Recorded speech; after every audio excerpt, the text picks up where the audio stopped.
Alright, so in this lesson, we are looking to multiply whole numbers in fractions, and we're going to do it without models this time. So in the past ones, we had talked about how multiplying by a fraction is the same thing as dividing it into equal pieces. And this way, when we just multiply it, it might make a little more sense if you're having trouble with it, because it's pretty easy, the steps that you take. It's just the same as multiplication, regular multiplication almost. So their first example, example 1, wild parrots spend 1/6 of the day looking for food. How many hours a day does a parrot spend looking for food? So again, we want to see out of the 24-hour day, if they spend 1/6 of it, we're going to multiply to see how long they look through the day. So before we had done it with models, but we're going to look at it, and if you watch the other YouTube video, when we multiply a fraction by a whole number, to make it easier for ourselves, we're going to write this whole number as a fraction, because we know that when we take any number divided by 1, it's still going to be that same number. So we have 1/6 times 24 over 1, which is the same thing as saying 24. Excuse me. Then your next steps are just to multiply straight across. So we're going to take the numerator times the numerator, and then the denominator times the denominator. So 1 times 24, 6 times 1, to give us an answer of 24 over 6. And again, that line, that fraction means that we can divide 24 by 6. So to simplify it, it would just be 4, because this line here means divide. So a wild parrot spends 4 hours a day looking for food. Okay, so do a few more examples. Maybe you can hear a screaming child in the background. Maybe not.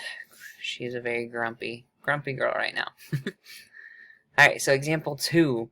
Find the unknown in the equation 2 times 4/5, where we want to solve for the answer. They estimated that 4/5 is about 1, so our answer should be pretty close to the number 2, because we have 2 times about 1, so it should be pretty darn close to 2, maybe just a little less. Okay, excuse me, or a little more. Sorry, I gotta get my camera angle right. So again, we want to take our whole number and write it as a fraction. It's not changing that value at all.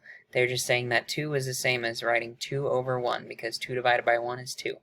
So now we have a fraction times a fraction. We can multiply straight across. 2 times 4, numerator times numerator, 1 times 5, denominator times denominator, to give us an answer of 8 on top, 5 on the bottom. Or simplified, we know that we have 1 whole, because 5 over 5 is going to give us 1 whole, with 3 left over out of the fifths. Or if you wanted to see it as division, 8 divided by 5 is going to give you 1, with 3 left over. So we have 1 whole with 3/5 left over, 3 extra. So it's not quite 2, our estimate, but it's pretty close. So our answer was 8/5 that we said, or 1 3/5. And 1 3/5 is pretty close to 2 whole numbers, right? 1 3/5 isn't quite 2, but it's a little more than 1. And I lost my train of thought. Oh yeah, and we can't simplify this one. We can't simplify 3/5 because the only thing that goes into both of them is 1. So I'm going to move on to a little trickier one with bigger numbers. And I'm going to show you a fun trick if you're up for a challenge. So 24 times 3/4. We're looking at number 10.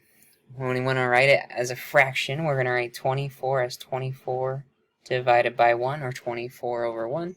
Times 3/4. Sorry about the weird lighting. Night times are hard. Nighttime is hard. We want to multiply straight across, so numerator times numerator. 3 times 24 is 72. If you need to do that off to the side, it's fine. And then 1 times 4 is 4. And I know that at least 2 is going to go into both 72 and 4, so if I divide it and simplify it,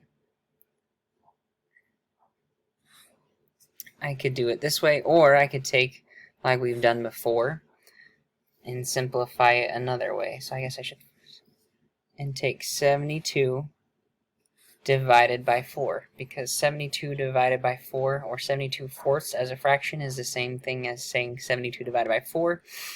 4 is going to go into 7 once, and subtract, bring down my 2.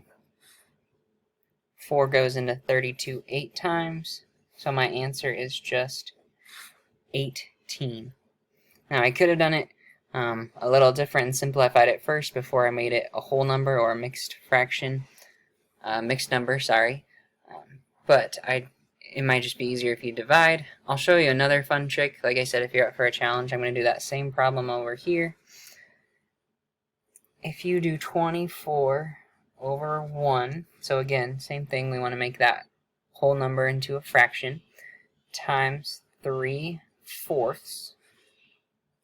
I know that if I have a number here on top and a number here on the bottom that have a greatest common factor of more than 1, or a factor that's more than 1, I can simplify it right away, because I know that 4 will go into 24 and 4 will go into 4. So again, this is just a little extra if you wanted a fun challenge. If not, ignore it. Know that 4 is going to go into 24 6 times. 4 is going to go into 4 1 time.